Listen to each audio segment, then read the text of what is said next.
Delhi NCR में भूकंप के तेज झटके महसूस किए गए। भारत के साथ ही नेपाल और चीन में भी भूकंप के झटके महसूस हुए हैं।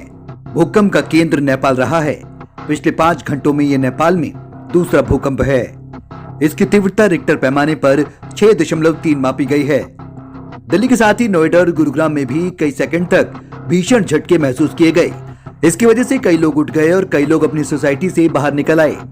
फिलहाल भूकंप की वजह से किसी तरह के जान माल की दिल्ली में नुकसान की कोई खबर नहीं है। राष्ट्रीय भूकंप केंद्र की ओर से जारी ट्वीट में बताया गया, दरमियानी रात 1:27 पर भूकंप का मैग्नीट्यूड 6.3 था और इसका असर भारत के अलावा नेपाल और चीन में भी देखा गया। भूकंप का केंद्र जमीन से 10 किलोमीटर की गहराई में था। भूकंप के आधे घंटे के अंदर ही ट्विटर पर 20,000 से ज्यादा ट्वीट के साथ #अर्थक्वेक ट्रेंड करने लगा। कुछ लोगों ने ट्वीट कर कहा कि उन्होंने कभी इतना तेज भूकंप महसूस नहीं किया। नेपाल में 5 घंटे के अंतराल पर ही दूसरा भूकंप आया है।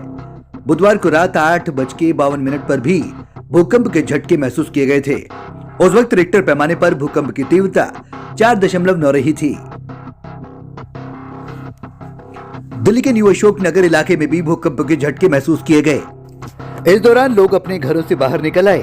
रेलवे स्टेशन सवारी लेकर जा रहा एक ऑटो ड्राइवर ने बताया कि उसने भी भूकंप के झटके महसूस किए।